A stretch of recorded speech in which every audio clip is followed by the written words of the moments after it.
સુરતની શારદા યતન શાળામાં બોર્ડની પરીક્ષા દરમિયાન વિદ્યાર્થીઓને પેપર મોડ આપતા વાલીઓએ હોબાળો મચાવ્યો હતો। સુરત સહિત રાજ્યભરમાં હાલ ધોરણ 10 અને 12 બોર્ડની પરીક્ષાઓ ચાલી રહી છે। સુરતની એક શાળાએ ભાંગડો વાટ્યો છે।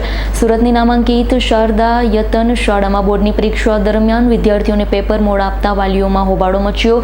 શાળા સામે વાલીઓએ વિરોધ પણ નોંધાવ્યો છે। મેડમ, તમે આના બાબતે ઉપલા અધિકારીને કમ્પ્લેન્ટ કરી હતી, તેમનો શું જવાબ આપ્યો હતો તમને?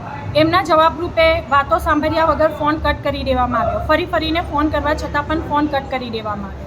ડીઓ ઓફિસમાં ફોન કર્યો હતો મેડમ તમે? ડીઓ ઓફિસમાં ફોન કર્યો હતો શું અને જો કીધું ડીઓ એમણે? તરફથી અમને આવો જવાબ મળતો હોય, આવો રિસ્પોન્સ મળતો હોય, વાતો સાંભળ્યા વગર જ ફોન સીધા કટ કરવામાં આવતા હોય, તો અમે આ સમસ્યાના સમાધાન માટે કઈ જગ્યાએ જઈએ? છોકરાઓ પણ ટેન્શનમાં છે કે સોમવારથી ચાલુ થતી પરીક્ષાઓમાં હવે પછી કયા પ્રકારની હેરાનગતિ એ લોકો સાથે થશે? શાંતિથી શું પરીક્ષા આપી શકશે એ લોકો?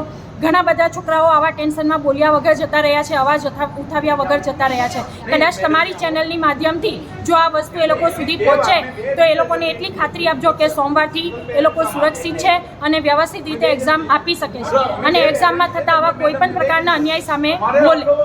Bureau report S9 news Surat. અમારી તમામ માહિતીથી અપડેટ રહેવા માટે જોડાયેલા રહો S9 ન્યૂઝ સાથે।